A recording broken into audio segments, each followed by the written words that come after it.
ശ്രീ രാംകുമാർ, സാധാരണക്കാരന്റെ പ്രത്യേകിച്ച് മാർജിനലൈസ്ഡ് ആയിട്ടുള്ള ആളുകളുടെ അവകാശങ്ങൾക്ക് സാമൂഹിക അവകാശങ്ങൾ ഉറപ്പുവരുത്താനായിരുന്നു ആധാർ കാർഡ് എന്നാണ് ശ്രീ ടോം വടക്കന്റെ വാദം.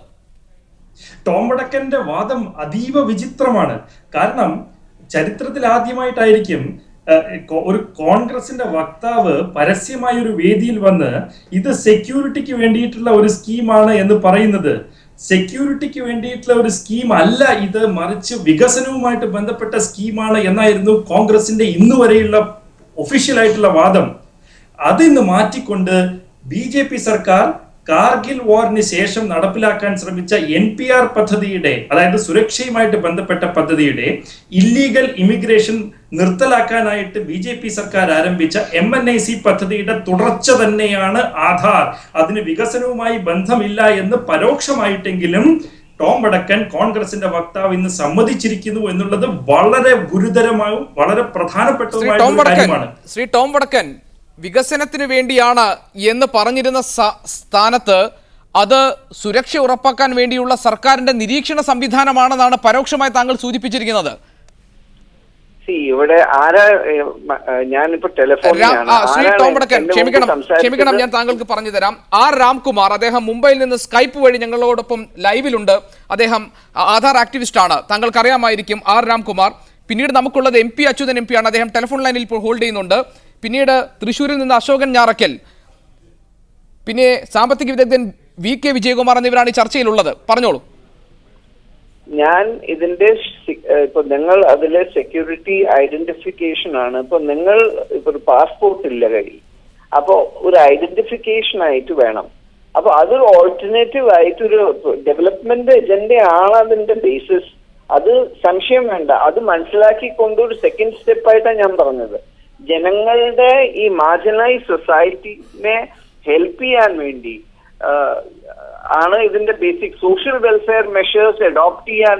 ഇതൊക്കെ ഡെവലപ്മെന്റിന്റെ ഭാഗമല്ലേ? ഇത് സെക്യൂരിറ്റി മെഷേഴ്സ് എന്ന് പറയുമ്പോൾ എന്റെ അവകാശം വേറൊരാള് കൊണ്ടുപോകാതെ ഇരിക്കാൻ വേണ്ടി അതിന്റെ സെക്യൂരിറ്റി മെഷറാണ്. ആ സെക്യൂരിറ്റി എന്നുള്ള വാദം പൊളിറ്റിസൈസ് ചെയ്യരുത്, കമ്മ്യൂണലൈസ് ചെയ്യരുത്. ഞാൻ വാദിക്കുന്നത് ഈ സൊസൈറ്റിക്ക് വേണ്ടിയിട്ടാണ്. സോഷ്യൽ വെൽഫെയർ സ്കീം ഞാൻ നിങ്ങളുടെ അധികാരം ലഭിക്കാൻ പുറപ്പെട്ടു കഴിഞ്ഞാൽ അത് തെറ്റാണ്. അപ്പോ അങ്ങനെ ഒരു ആധാർ കാർഡ് ഐഡന്റിഫിക്കേഷന്റെ പെർപ്പസസിൽ ഉണ്ടായി കഴിഞ്ഞാൽ ആ മനുഷ്യനെ, ആ മാർജിനൈസ് സൊസൈറ്റിയിലുള്ള ജനങ്ങൾക്ക് അവരുടെ അധികാരം അവരുടെ വീട്ടിൽ കിട്ടാൻ വേണ്ടിയിട്ടുള്ള ഒരു കാർഡാണത്. അതിപ്പോ സ്റ്റേ ഓർഡർ നൽകിയിരിക്കുന്നു സുപ്രീം കോർട്ടിൽ. തീർച്ചയായും ഗവൺമെന്റ് ഓഫ് ഇന്ത്യ അവരുടെ പോയിന്റ് ഓഫ് വ്യൂ വെക്കും. ഇത് ഫൈനലി എന്താണ് സംഭവിക്കാൻ പോകുന്നത്? ഇത് ഞാൻ ആദ്യം പറഞ്ഞ പോലെ സബ് ജുഡീസ് ഇഷ്യൂ ആണ്. അപ്പൊ ഇതിൽ പബ്ലിക്കലി പറയാൻ നിർത്തിയില്ലാത്ത കാര്യമാണ്. പക്ഷെ നിങ്ങളുടെ ഒരു ആർഗ്യുമെന്റിന് വേണ്ടി ഞാൻ ഇത് നിങ്ങളുടെ മുമ്പിൽ വെച്ചു എന്ന് മാത്രം. യെസ്, ശ്രീ ടോം വടക്കൻ, താങ്കളിലേക്ക് മടങ്ങി വരാം. ശ്രീ രാംകുമാർ, താങ്കൾക്ക് പ്രതികരിക്കാനുണ്ട് എന്നറിയാൻ താങ്കളിലേക്ക് എത്താം. ശ്രീ MP അച്യുതൻ MP നമ്മോടൊപ്പം ഉണ്ട്. ശ്രീ അച്യുതൻ, ആധാറിന്റെ പേരിൽ സുരക്ഷാ സംവിധാനങ്ങൾ ഉറപ്പാക്കുക, സെക്യൂരിറ്റി മെഷേഴ്സ് എന്ന് തന്നെയാണ് ഇപ്പോഴും ശ്രീ ടോം വടക്കൻ പറയുന്നത്. ഒരു വികസിത രാജ്യത്ത് വികസനത്തിലേക്ക് പോകുമ്പോൾ സാങ്കേതിക വിദ്യയുടെ സഹായം ഉപയോഗിച്ച് ഇതൊക്കെ വേണ്ടി വരും എന്നാണ് വാദം. നേരത്തെ അമേരിക്ക ഉൾപ്പെടെയുള്ള രാജ്യങ്ങളിൽ മറിച്ചുള്ള അനുഭവങ്ങൾ ഉണ്ടായിട്ടും ഇത് നടപ്പാക്കാൻ തന്നെയായിരുന്നു സർക്കാരിൻ്റെ തീരുമാനം. ആ തീരുമാനത്തിൽ ഒരുപാട് സാധ്യതകൾ, ഒരുപാട് ഗുണവശങ്ങൾ ഉണ്ട് എന്ന വാദത്തിൽ തന്നെയാണ് ഇപ്പോഴും കോൺഗ്രസ് നിൽക്കുന്നത്. അതുതന്നെയാണ് ടോം വടക്കൻ വ്യക്തമാക്കുന്നതും. അതെ, 2009 പാർലമെന്റിൽ അവതരിപ്പിച്ച, തയ്യാറാക്കി 2010 പാർലമെന്റിൽ അവതരിപ്പിച്ച ബില്ലിൽ പാർലമെന്റിന്റെ ധനകാര്യ സ്റ്റാൻഡിംഗ് കമ്മിറ്റി ഉന്നയിച്ച പ്രധാന ആക്ഷേപങ്ങളിൽ ഒന്ന് ഇതിൽ വ്യക്തികളുടെ സ്വകാര്യത ഹനിക്കുന്ന ഒന്നാണ് EID പദ്ധതി. വ്യക്തികളെ സംബന്ധിച്ച അവരുടെ ബയോമെട്രിക് ഡാറ്റകളൊക്കെ സ്വകാര്യ കമ്പനികൾക്ക് കൈവശപ്പെടുത്താൻ കഴിയും. ഇപ്പോൾ ശ്രീ ടോം വടക്കൻ ഇവിടെ പരോക്ഷമായി സമ്മതിച്ചത് നമ്മുടെ പാസ്പോർട്ടിനൊക്കെ പകരമായി ഇത് ഈ ആധാർ കാർഡ് ഉപയോഗിച്ചാൽ മതിയെന്നാണ്. എനിക്കറിയില്ല എവിടെ നിന്നാണ് അദ്ദേഹത്തിന് ഇത്തരത്തിലുള്ള പുതിയ വിവരങ്ങൾ ലഭിച്ചതെന്ന്. ലോകത്തിൽ ഒരു രാജ്യത്തും അമേരിക്കയിൽ വിമർശിച്ച കാര്യം പറഞ്ഞു ശ്രീ രാംകുമാർ. ബ്രിട്ടനിൽ ഇത് ഉപേക്ഷിച്ചു, ഓസ്ട്രേലിയയിൽ ഇത് ഉപേക്ഷിച്ചു. ഫിലിപ്പൈൻസിൽ ഇന്ത്യയിൽ കൊണ്ടുവന്നതുപോലുള്ള ഒരു ബില്ല് കൊണ്ടുവന്നപ്പോൾ ഫിലിപ്പൈൻസിലെ സുപ്രീം കോടതി പറഞ്ഞു ഇത് വ്യക്തികളുടെ സ്വകാര്യതയെ ഹനിക്കുന്നതാണ്, ഇത് ഒരു തരത്തിലും അംഗീകരിക്കാൻ കഴിയില്ല, പാർലമെന്റിന്റെ ഫിലിപ്പൈൻസ് പാർലമെന്റിന്റെ അവകാശത്തെ ഹനിക്കുന്നതാണെന്ന് പറഞ്ഞുകൊണ്ട് ആ ഫിലിപ്പൈൻസ് ഗവൺമെന്റ് കൊണ്ടുവന്ന ബില്ല് അസാധുവാക്കി. ഇങ്ങനെ ഇത്തരത്തിലുള്ള അനുഭവങ്ങളൊക്കെ ഉണ്ടായി നമ്മുടെ മുമ്പിലുള്ളപ്പോഴാണ് UPA സർക്കാർ ഇത്തരമൊരു പദ്ധതിയുമായി മുന്നോട്ട് പോയത്. പാർലമെന്റിന്റെ സ്റ്റാൻഡിംഗ് കമ്മിറ്റി ഈ ബില്ല് തിരിച്ച് മാറ്റിയെഴുതണമെന്നാവശ്യപ്പെട്ടു. അവർ കൂട്ടാക്കിയില്ല, മറിച്ച് ഒരു എക്സിക്യൂട്ടീവ് ഓർഡറിലൂടെ ഈ പദ്ധതി നടപ്പിലാക്കി. അതിനുശേഷം നടന്ന ഈ കഴിഞ്ഞ ഏതാനും മാസങ്ങളിൽ നടന്ന സംഭവങ്ങളെല്ലാം ജനങ്ങൾക്ക് അറിയാവുന്നതാണ്. പാർലമെന്റിൽ ഇതിനെ സംബന്ധിച്ച് ഞങ്ങൾ ഉന്നയിച്ചപ്പോൾ മന്ത്രി പാർലമെന്റിൽ ഉറപ്പു നൽകി ഒരു സാഹചര്യത്തിലും ഇത് മാൻഡേറ്ററി ആക്കില്ല. പാർലമെന്റിൽ ഒരു മന്ത്രി ഒരു ഉറപ്പ് നൽകുക എന്ന് പറഞ്ഞാൽ അത് രാജ്യത്തിന് നൽകുന്ന ഉറപ്പാണ്, ജനങ്ങൾക്ക് നൽകുന്ന ഉറപ്പാണ്. പിറ്റേ ദിവസം കേന്ദ്ര പെട്രോളിയം മന്ത്രാലയം ഒരു പത്രക്കുറിപ്പിറക്കി. ആധാർ കാർഡ് മാൻഡേറ്ററി ആണ്, LPG സിലിണ്ടർ വാതക സബ്സിഡി ലഭിക്കണമെങ്കിൽ ആധാർ കാർഡ് നിർബന്ധമാണെന്ന് പാർലമെന്റ് പെട്രോളിയം വകുപ്പ് പത്രക്കുറിപ്പിറക്കി. തിരിച്ചു വരാൻ താങ്കളിലേക്ക്. ശ്രീ ടോം വടക്കൻ, ആം ആദ്മി പാർട്ടി നേരത്തെ ജനലോക്പാൽ ബിൽ കൊണ്ടുവരണം, രാജ്യത്ത് അഴിമതി നിയന്ത്രിക്കുന്നതിനു വേണ്ടി, സുതാര്യത ഉറപ്പുവരുത്തുന്നതിനു വേണ്ടി എന്ന് പറഞ്ഞപ്പോൾ അന്ന് കോൺഗ്രസ് ഉൾപ്പെടെയുള്ള രാഷ്ട്രീയ പ്രസ്ഥാനങ്ങൾ പറഞ്ഞത് അതിന് പാർലമെന്റിന്റെ അംഗീകാരം വേണം, പാർലമെന്റിനെ ധിക്കരിച്ചുകൊണ്ട് അത്തരം ഒരു നടപടിയിലേക്ക് പോകാൻ കഴിയില്ല എന്നാണ്. ആ സ്ഥാനത്താണ് ആധാറിന് വേണ്ടിയുള്ള പ്രത്യേക താല്പര്യം കോൺഗ്രസ് സർക്കാർ എടുത്തത്. ഇതിന് പാർലമെന്റിന്റെ അംഗീകാരം ഇതുവരെ ലഭിച്ചിട്ടില്ല. മാത്രവുമല്ല, ഇൻഫോസിസ് വൈസ് ചെയർമാനായ നന്ദൻ നിലഖാനെയും അദ്ദേഹത്തിന്റെ ഒപ്പമുള്ളവരെയും ആധാർ പദ്ധതിയുടെ തലപ്പത്ത് കൊണ്ടുവരുന്നതോടുകൂടി ഇതിന്റെ താല്പര്യം സംബന്ധിച്ചുള്ള സംശയങ്ങൾ പുറത്തു വന്നുവെന്നാണ് പ്രമുഖ ആക്ടിവിസ്റ്റുകൾ ഉന്നയിക്കുന്ന ആക്ഷേപം. മറുപടി പറയാമോ? ഞാൻ ഈ കോൺസ്പിറസി തിയറികളിലൊന്നും വിശ്വസിക്കാത്തവനാണ്.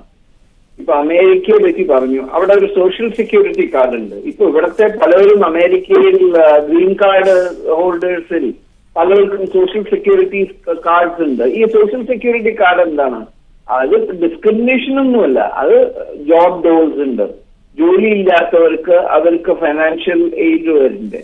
അപ്പൊ അതുപോലെ ഇപ്പൊ സ്കോളർഷിപ്സ് ഈ കാർഡ് ഇപ്പൊ ഇതൊരു സോഴ്സ് ഓഫ് ലിങ്കിങ് കോമൺ മാൻ.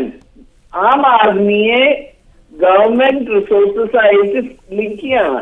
അപ്പൊ ഗവൺമെന്റിന്റെ ബാങ്കിന്റെ ഇഷ്യൂസ്, അക്കൗണ്ട് തുറക്കാനുള്ള സംവിധാനം ഇപ്പൊ എല്ലാവരും ഗ്രാമീണ ഭാഗത്ത് എല്ലാവരുടെ കയ്യിലും ഒരു പാസ്പോർട്ടോ ഐഡന്റിഫിക്കേഷൻ ഒന്നുമില്ല.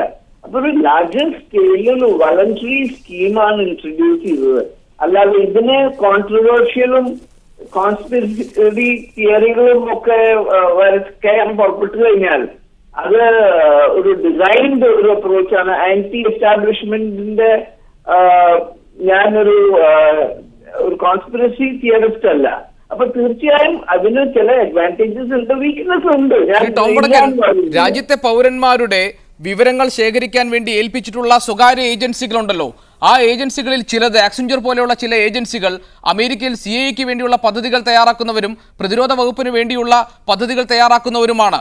അങ്ങനെയുള്ള ഏജൻസികളാണ് ഇന്ത്യയിലെ പൗരന്മാരുടെ സ്വകാര്യതകൾ അടങ്ങുന്ന വിവരങ്ങൾ ശേഖരിക്കാൻ വേണ്ടി ഏൽപ്പിച്ചിട്ടുള്ളത്. താങ്കൾ പറയുന്നു സാമൂഹ്യ സുരക്ഷയുടെ പേരിൽ.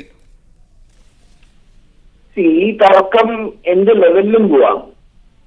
ഗവൺമെന്റ് ഓഫ് ഇന്ത്യ ജനങ്ങൾക്ക് വേണ്ടിയിട്ട് ഫോർ ദ പീപ്പിൾ ആണ്. ഇപ്പൊ ഇതിൽ കോൺസ്പിറസി തിയറി ഒക്കെ വരയ്ക്കാൻ പുറപ്പെട്ടു കഴിഞ്ഞാൽ അത് ഏത് ഡയറക്ഷനിലാണ് പോകണമെന്ന് എനിക്ക് ഇതിന്റെ തർക്കമോ വാദമോ എനിക്കില്ല. ഞാൻ പറഞ്ഞത് ഇത് സബ്ജുഡിസ് മാറ്റർ ആണ്. പൊളിറ്റിക്കൽ പാർട്ടി കോൺഗ്രസ് പാർട്ടിക്ക് ഇതിനെപ്പറ്റി റിയാക്ട് ചെയ്യാൻ നോക്കിയില്ല. എങ്കിലും ചില തർക്കങ്ങൾ ഞാൻ പറഞ്ഞു മാർജിനലൈസ് സൊസൈറ്റിക്ക് വേണ്ടി ഉപകാരത്തിന് വേണ്ടി ചെയ്ത ഒരു പ്രോഗ്രാമാണ്. സക്സീഡ് ചെയ്താൽ ഉപകാരമാവും ജനങ്ങൾക്ക്, അതിന്റെ ബെനിഫിറ്റ്സ് ഉണ്ട്. ഇനിയിപ്പോ ഒരു ശ്രീ തോമടക്കൻ താങ്കളിലേക്ക് മടങ്ങി വരാം. എല്ലാം ജനങ്ങൾക്ക് വേണ്ടിയാണ് ശ്രീ രാംകുമാർ, ജനങ്ങൾക്ക് വേണ്ടിയാണ്. ഇത് ചില ഗൂഢാലോചന സിദ്ധാന്തക്കാർ ഇതിൽ ദോഷങ്ങൾ പെരുപ്പിച്ച് കാണിക്കുന്നു.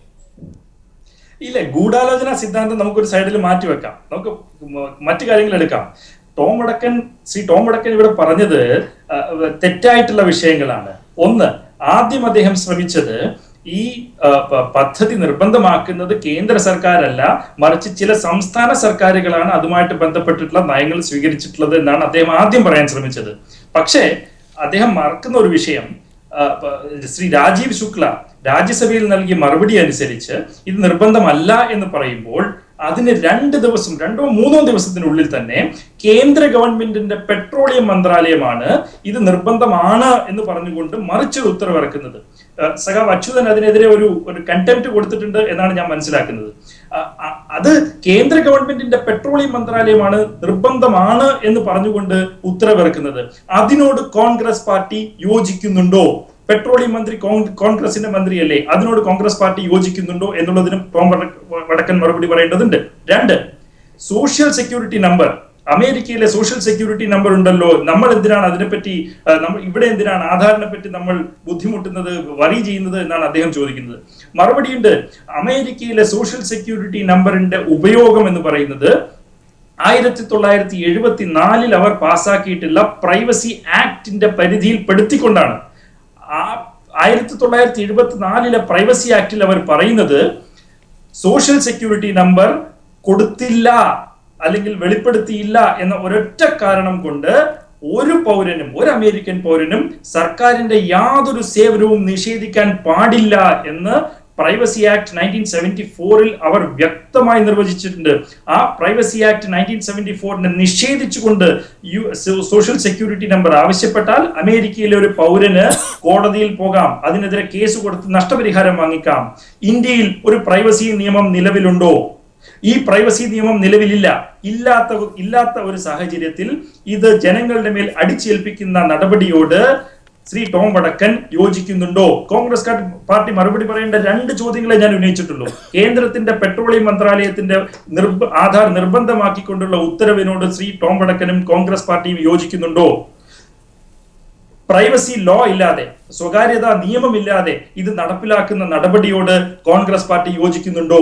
ഇത് രണ്ടിനും ടോം വടക്കൻ കോൺഗ്രസ് പാർട്ടിയുടെ വക്താവ് എന്ന രീതിയിൽ മറുപടി പറഞ്ഞേ തീരൂ. ശ്രീ ടോം വടക്കൻ, അമേരിക്കയിൽ നടപ്പാക്കിയ പദ്ധതി പ്രകാരം മൂന്നാമതൊരാൾക്ക് വിവരങ്ങൾ നൽകാൻ പാടില്ല എന്ന കൃത്യമായ വ്യവസ്ഥയുണ്ട്. അതാണ് ശ്രീ രാംകുമാർ ചൂണ്ടിക്കാണിക്കുന്നത്. രാംകുമാർ പറഞ്ഞതിന് എനിക്ക് ഉത്തരമില്ലാതെയല്ല, പക്ഷെ ഞാൻ ഈ കോൺട്രവേഴ്സിയിൽ ഇഷ്യൂ ജോയിൻ ചെയ്യുന്നില്ല. ആദ്യത്തെ കാര്യം, ഈ പെട്രോളിയം മിനിസ്ട്രിയെ പറ്റി പറഞ്ഞു. എന്റെ അറിവിൽ, ഞാനിപ്പോ ഓൾ ഇന്ത്യ അറിവ് വയ്ക്കുന്നില്ല, എന്റെ അറിവിൽ ഡൽഹിയിൽ ഗ്യാസ് കണക്ഷന് വേണ്ടി ആധാർ കാർഡിന്റെ ആവശ്യം തീരെയില്ല. ഒന്ന്, അതുപോലെ രാജസ്ഥാനിലില്ല. എന്റെ അറിവില് ചില സ്റ്റേറ്റുകളിൽ എന്റെ അറിവിലില്ല. ഇപ്പൊ ഇവർക്ക് ഇതിനേക്കാളും അധികം വിവരം ഉണ്ടെങ്കിൽ തീർച്ചയായും അവർക്ക് എന്നോട് ഉത്തരം പറയാം. പിന്നെ പ്രൈവസി ലോ, ഇപ്പോ ഇന്ത്യയിൽ ചില നിയമങ്ങൾ വന്നു. ഇപ്പൊ ഫുഡ് സെക്യൂരിറ്റി ആക്ട് ഇപ്പൊ ഇത് റൈറ്റ് ആക്കി മാറ്റിയിട്ടുണ്ട്. ലെജിസ്ലേറ്റീവ് പ്രോസസ് ഒരു എംപവറിംഗ് പ്രോസസ് ആണ്. ഈ എംപവറിംഗ് പ്രോസസ് എനേബിളിംഗ് ആണ്. അപ്പൊ ഒരു RTI ആക്ട് അത് വന്നത് ആരാണ്? കോൺഗ്രസ് ആണ് കൊണ്ടുവന്നത്. അതിൽ ഫുഡ് സെക്യൂരിറ്റി ആക്ട് അതൊക്കെ റൈറ്റ് ആണ് നൽകിയിരിക്കുന്നത്. അതുപോലെ പല നിയമങ്ങളും Indian Congress party national party തീർച്ചയായും ഈ നിയമങ്ങൾ പാർലമെന്റിൽ കൊണ്ടുവരാനുള്ള ഉദ്ദേശങ്ങളുണ്ട്. പക്ഷെ ഒപ്പോസിഷൻ അത് കൊണ്ടുവരാൻ സമ്മതിക്കുന്നില്ല. ഇപ്പൊ ഫുഡ് സെക്യൂരിറ്റി ആക്ട് എന്ന് നിങ്ങൾക്ക് അറിയാം, എത്ര കാലമായി ട്രൈ ചെയ്യുന്നു. ആധാർ കാർഡ് ഇല്ലാത്തതിന്റെ പേരിൽ ശ്രീ ടോം വടക്കൻ സർക്കാർ സേവനങ്ങൾ ഒരു പൗരനെ നിഷേധിക്കരുത് എന്ന് സുപ്രീം കോടതി ഇന്ന് പരാമർശം നടത്തിയ സാഹചര്യത്തിൽ ആധാർ കാർഡ് എടുക്കണോ വേണ്ടയോ എന്നത് വ്യക്തിയുടെ സ്വാതന്ത്ര്യമാണ് എന്ന പരാമർശം നടത്തിയ സാഹചര്യത്തിൽ ഇത്രയധികം 10,000 കോടി രൂപ ചിലവഴിച്ചുകൊണ്ട് ഇങ്ങനൊരു പദ്ധതിയുമായി സർക്കാർ മുന്നോട്ട് പോകുന്നതിൽ ഇനി അർത്ഥമുണ്ടോ? ഇത് തീർച്ചയായും സെൻട്രൽ ഗവൺമെന്റ് ഉത്തരം പറയുന്ന കാര്യമാണ്. കോർട്ട് പ്രൊസീഡിംഗ് ആണ്. സെൻട്രൽ ഗവൺമെന്റിന് നോട്ടീസ് ഉണ്ടാവും. തീർച്ചയായും ഒരു സ്ട്രോങ് റെസ്പോൺസ് വരും സെൻട്രൽ ഗവൺമെന്റിന്റെ ഭാഗത്തുനിന്ന്. കാരണം ഇതൊരു എനേബിളിംഗ് ഒരു ആക്ട് ആണ്. ഇതിൽ കറപ്ഷനൊന്നുമല്ല. ഇത് ജനങ്ങൾക്ക് വേണ്ടി വല്ലതും ചെയ്യാൻ പുറപ്പെടുമ്പോ ഇതുപോലെ നെഗറ്റിവിസം സ്പ്രെഡ് ചെയ്യുന്ന ചില വ്യക്തികളുണ്ട്. അവരതിൽ കോൺസ്പിറസി തിയറിയും എല്ലാ പൊളിറ്റിസൈസിംഗ് പ്രോസസ്സും അവർ ഇൻക്ലൂഡ് ചെയ്യും. അത് ഒരു പോസിറ്റീവ് സ്റ്റെപ്പ് എടുക്കാൻ പറ്റും. കുറെ നെഗറ്റീവ് തോട്ട് പ്രോസസ് ഉണ്ട്. ഈ മിഡിൽമാൻ അപ്രോച്ചാണ് പല മിഡിൽമാൻമാരുണ്ട് ഈ വിഷയത്തിൽ. അവർക്കാണെങ്കിൽ